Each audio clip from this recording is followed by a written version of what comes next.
Hello everyone, स्वागत है आप सभी का कॉम्पिटिटिव एकेडमिया में। तो चलिए शुरुआत करते हैं आज के क्विज की, जो कि करंट अफेयर्स पर आधारित है। आज का हमारा पहला प्रश्न है, हाल ही में international institute of advanced virology के प्रथम चरण का उद्घाटन कहाँ किया गया? आई होप आपने अपना उत्तर सोच लिया होगा। तो केरल के तिरुवनंतपुरम में इसका उद्घाटन किया गया है। व्याख्या देखते हैं। हाल ही में जो केरल के मुख्यमंत्री हैं पिनाराई विजयन, इन्होंने international institute of advanced virology के पहले चरण का उद्घाटन किया। ये तिरुवनंतपुरम के थुनक्कल में एक लाइफ साइंस पार्क है, वहीं पर इसका उद्घाटन किया गया है। यह इंस्टीट्यूट विभिन्न प्रकार के जो वायरस होते हैं और उनसे होने वाले संक्रमण हैं तथा उनसे जो संबंधित उपचार हैं, उनके संबंध में ये शोध करेगा। अगला प्रश्न देखते हैं। निम्न कथनों पर विचार कीजिए। पहला कथन है, भारतीय बैंक संघ का निर्माण 1975 में किया गया था। दूसरा कथन है, इसका मुख्यालय मुंबई में है। तीसरा कथन है, यह भारत में बैंकिंग प्रबंधन हेतु एक प्रतिनिधि संस्था है। तो पूछा गया है निम्न में सत्य कथन कौन से हैं? तो उत्तर आपने सोच लिया होगा। इसमें जो पहला कथन है वो गलत है, ये एक प्री इंडिपेंडेंस बॉडी है, तो इसका उत्तर बी हो जाएगा। एक्सप्लेनेशन देखते हैं इसका। भारतीय बैंक संघ का गठन 26 सितंबर 1946 को किया गया था। इसका मुख्यालय मुंबई में है। यह भारत में बैंकिंग प्रबंधन हेतु एक प्रतिनिधि संस्था है, जिसके द्वारा भारतीय बैंकों तथा अन्य वित्तीय संस्थानों का प्रबंधन देखा जाता है। अगला प्रश्न देखते हैं। निम्न कथनों पर विचार कीजिए। हाल ही में संयुक्त राष्ट्र के द्वारा जारी एक रिपोर्ट के अनुसार विश्व में एशिया महाद्वीप सर्वाधिक प्राकृतिक आपदा प्रभावित महाद्वीप है। दूसरा है, इस रिपोर्ट के अनुसार जापान प्राकृतिक आपदाओं से प्रभावित देशों में प्रथम है।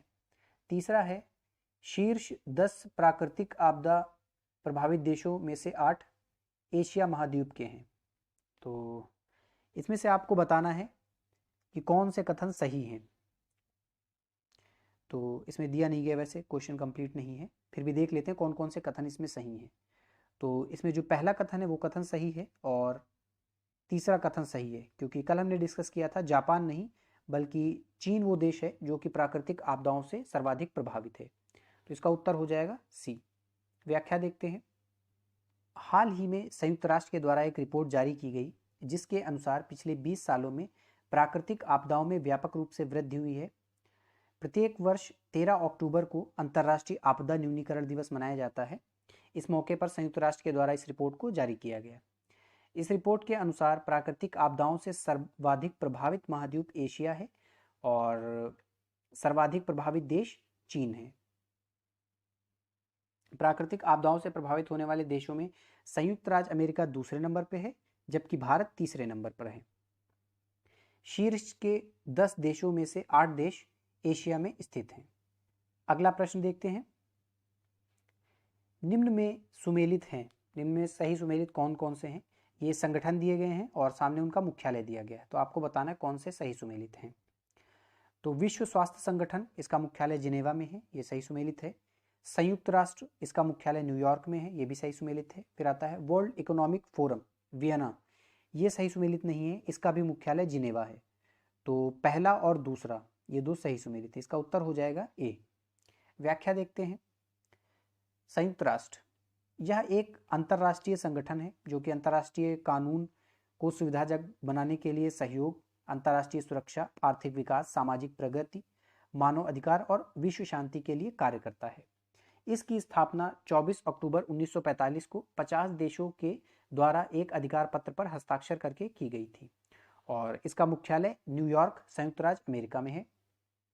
दूसरा, विश्व स्वास्थ्य संगठन, इसकी स्थापना 7 अप्रैल 1948 में की गई थी और इसका मुख्यालय जिनेवा, स्विट्जरलैंड में है। इसके अलावा इसके 6 क्षेत्रीय कार्यालय भी हैं। हरारे अफ्रीका में अफ्रीका महाद्वीप के लिए, कोपेनहेगन यूरोप के लिए, नई दिल्ली दक्षिण पूर्व एशिया के लिए, वाशिंगटन डीसी अमेरिका के लिए, कायरो पूर्वी मेडिटेरियन के लिए और मनीला पश्चिमी पैसिफिक के लिए। फिर है वर्ल्ड इकोनॉमिक फोरम, यह एक गैर लाभकारी संस्था है जिसकी स्थापना 1971 में की गई थी। इस संस्था का प्रमुख कार्य विभिन्न सरकारी तथा निजी संस्थाओं के साथ सहयोग कर वैश्विक विकास को बढ़ावा देना है और इसका मुख्यालय जिनेवा, स्विट्जरलैंड है। अगला प्रश्न देखते हैं। ब्रह्मोस क्रूज मिसाइल के संबंध में निम्न कथनों पर विचार कीजिए। यह एक सबसोनिक मिसाइल है। दूसरा कथन है इसका निर्माण संयुक्त रूप से भारत तथा रूस के द्वारा किया गया है। तीसरा है मिसाइल को सबमरीन एयरक्राफ्ट तथा भूमि कहीं से भी दागा जा सकता है। तो आपको बताना है निम्न में से कौन से कथन असत्य हैं। तो जो इसका पहला कथन है ये कथन असत्य है। यह एक सबसोनिक नहीं बल्कि सुपरसोनिक मिसाइल है और भारत और रूस के द्वारा संयुक्त रूप से इसका निर्माण किया गया है, ये कथन सही है। मिसाइल को कहीं से भी दागा जा सकता है, ये भी सही है। तो असत्य पूछा गया है, इसका उत्तर हो जाएगा बी। इसकी व्याख्या देखते हैं। यह एक मध्यम दूरी की सुपरसोनिक क्रूज मिसाइल है।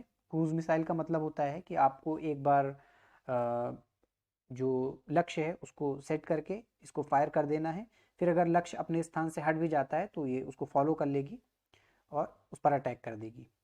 इसकी अधिकतम गति 3 मैक है। सुपरसोनिक का मतलब यही होता है कि जो साउंड की स्पीड है उससे ज़्यादा स्पीड।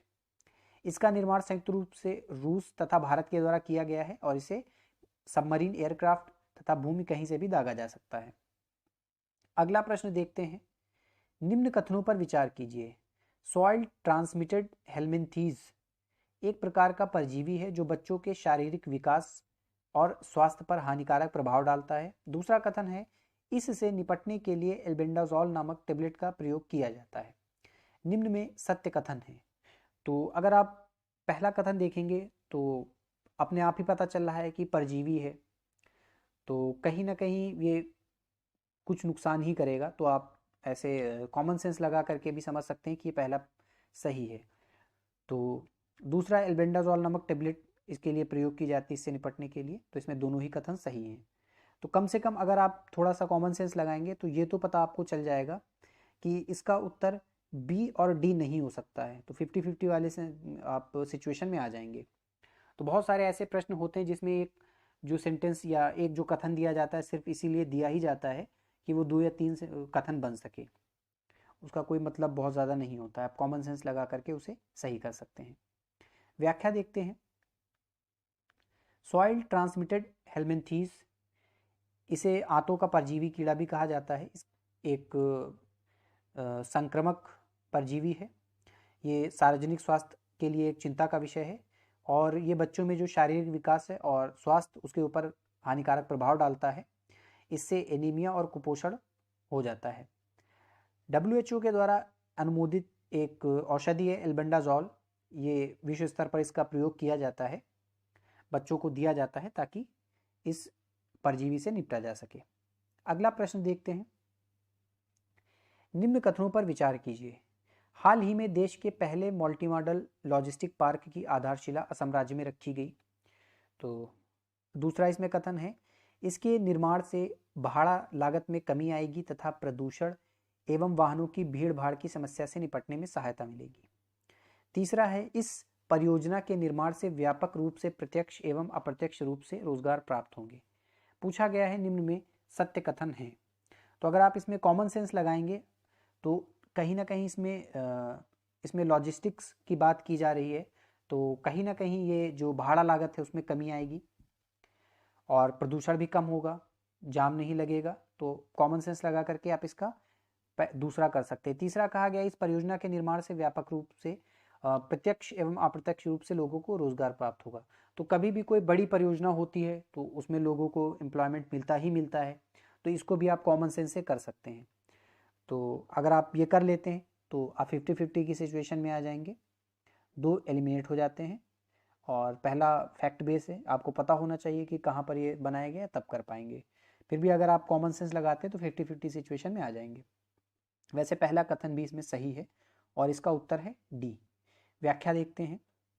हाल ही में देश के पहले मल्टी मॉडल लॉजिस्टिक पार्क की आधारशिला असम राज्य के जोगीघोपा में रखी गई।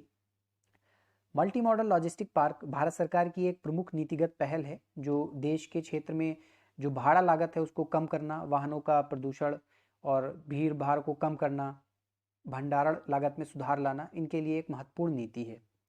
ये 693.97 करोड़ के लागत वाली एक परियोजना है और ऐसा माना जा रहा है इस परियोजना से लगभग 20 लाख लोगों को डायरेक्टली इनडायरेक्टली एम्प्लॉयमेंट मिलेगा।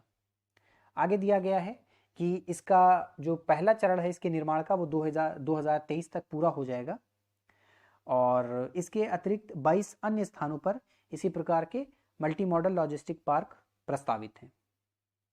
आगे देखते हैं। तो आज के क्विज में इतने ही प्रश्न थे। चलिए मिलते हैं कल कुछ नए प्रश्नों के साथ। आप लोग वीडियो को लाइक करिएगा, चैनल को सब्सक्राइब करिएगा और अगर आपका कोई सुझाव है तो कमेंट बॉक्स में ज़रूर बताइएगा।